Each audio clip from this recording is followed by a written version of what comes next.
What's up, everybody? Anthony from granddaddyHerps. This is going to be a little update video on just some things that are going on over here. I know there was a long period of time where I wasn't making any videos, about 8 months or so. I'm going to touch on that just a little bit in this video. A lot of people ask me, what's been happening, where have I been?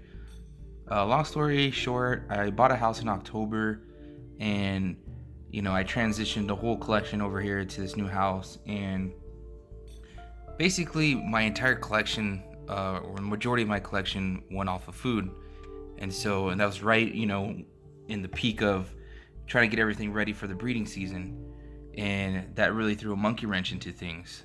And not only that, I got a promotion at work and I took on a lot more hours. So, and I moved where I was 5 minutes up the street from work. I moved about 40 minutes up the street from work, or 40 minutes away from work. And so just my time has just become very, very full of work and life. And I had another baby, and she's now 11 months old. So it's been a lot of work, and the focus hasn't really been so much on making videos. Collection's doing good, everything's doing good. A lot of changes. I sold a lot of stuff that I thought I was gonna hold back. Did some trades because I'm trying to focus my collection, like always, not on quantity but quality. I'm trying to get a lot more recessive genes into my collection. I'm trying to really pick and choose what I really want to hold back, because I'm getting to the point where every season I'm starting to get a lot more holdbacks, and I can't hold everything back all the time. This girl's got a little bit of stuck shed right here. So yeah, this is one female mystic that I have left over from the last breeding season. She's about 175 grams or so. Haven't been able to sell her. Haven't really posted her that much in that many places, but she's a gorgeous girl. Great example of a mystic. If any of you guys want a mystic, she's available, and I'm willing to pair her up with not with this girl. I'm willing to pair her up with another male.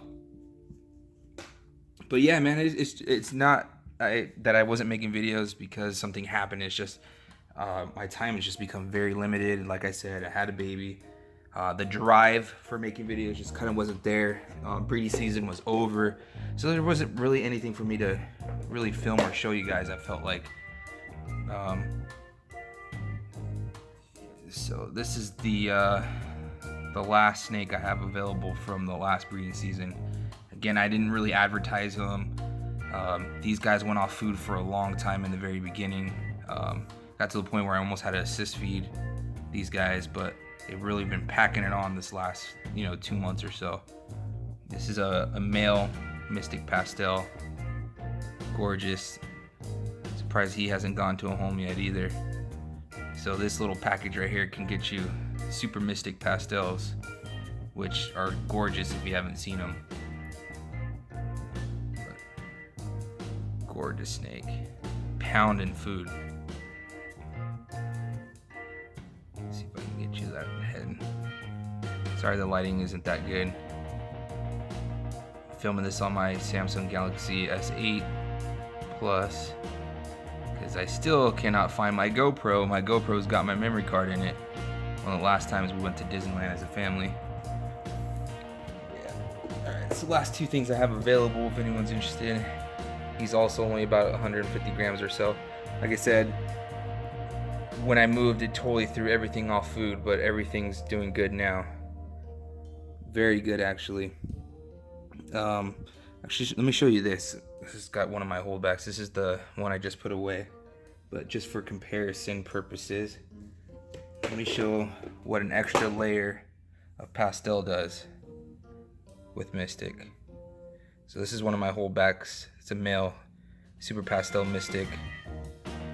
He's a holdback, of course, unless I'm just starting to breed, guys. I know it's late, but like I said, everything went off food, really screwed everything up. But this so far is one of the holdbacks. Look at those silvers, and the only way you could truly see its colors is if I put it next to a regular pastel Mystic, because the camera does not do good when I take pictures on capturing the super pastel part of it. But look at all those silvers. He got I feed live. He got a little bit I always try to get my tongs and stick them in the prey's mouth, but that was too slow. But that'll come off with a shed or two. I feed live because I have a consistent supply, and they all react better to live versus frozen thawed. So might as well feed them the natural way. Plus there's probiotics in live food that get killed off when frozen thawed, if you didn't know that. Alright, so put this guy back away. I just wanted to do a little comparison.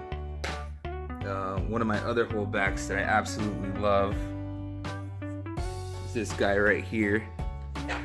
He's very simple in his genetics, but he's very rare in the sense that there's not even one to compare to on World of Ball Pythons.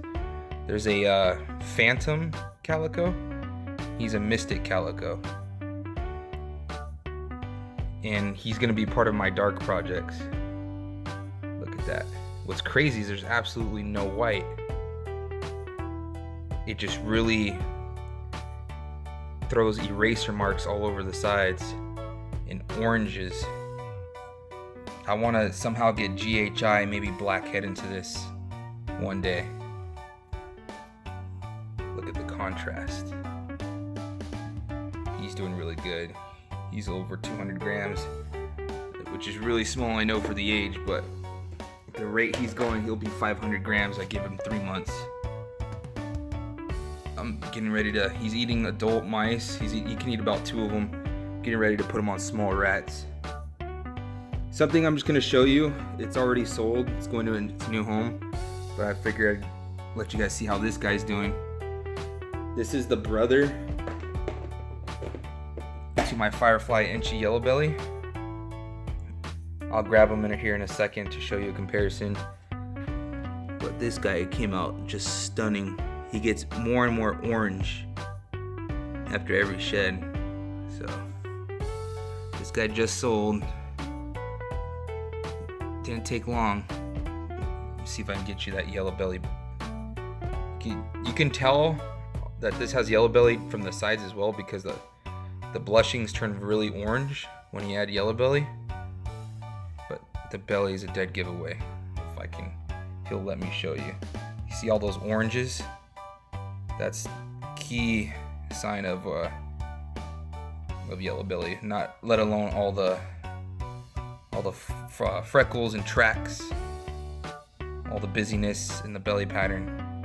But orange is dead giveaway. Here you can see him. It's got yellow belly. All right, I'm gonna pause this video and get his brother out. Okay, guys, we're back. So this is again an Enchi pastel yellow belly. And what's really good about Enchi is that it works very well with fire. Something about when those two genes are combined, it just intensifies the snake. So much that the only difference between the snake I'm showing you now and this snake here is fire.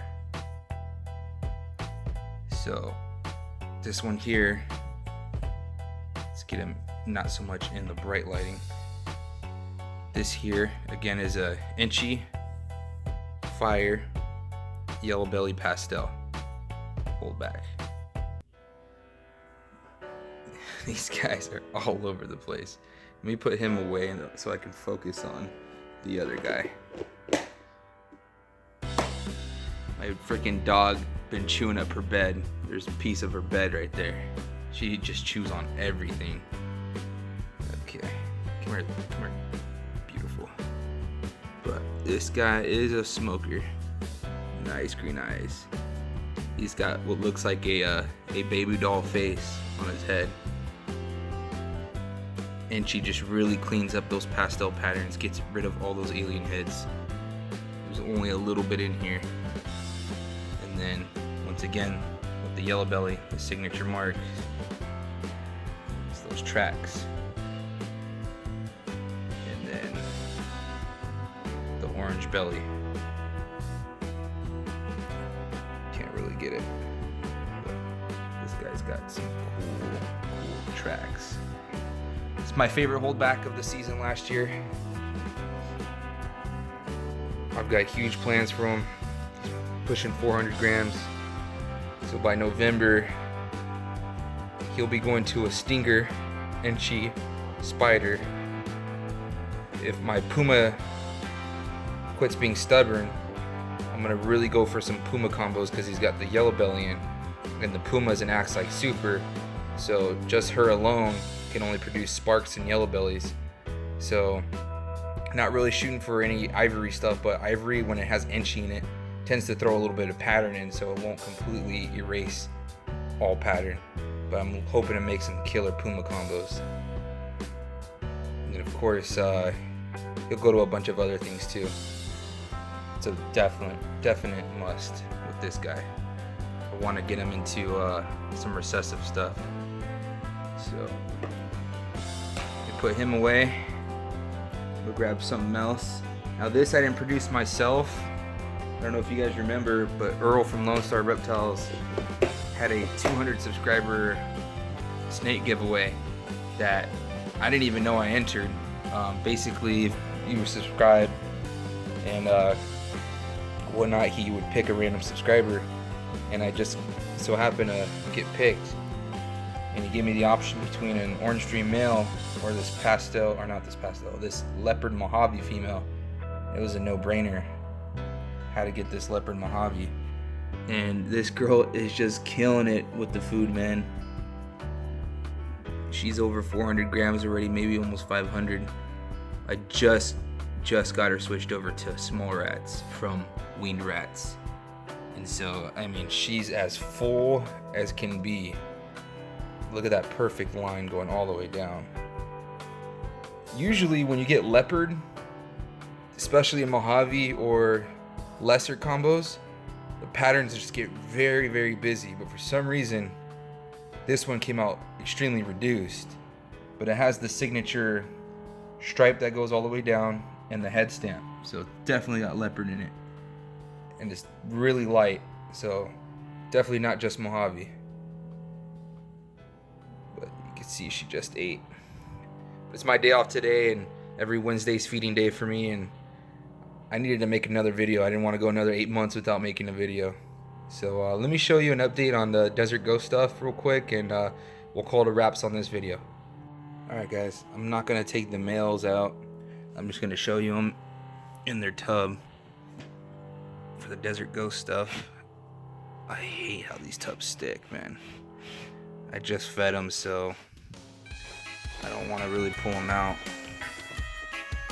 This is the male pinstripe Desert Ghost. I just started locking him with I heard a rat. I just started locking him with the with this female, 100% Desert Ghost female. So I got one witness lock, and they were locked for a while. It took him a day to actually lock, so I'm not sure if he was a proven breeder before, but he's right about 800-900 grams.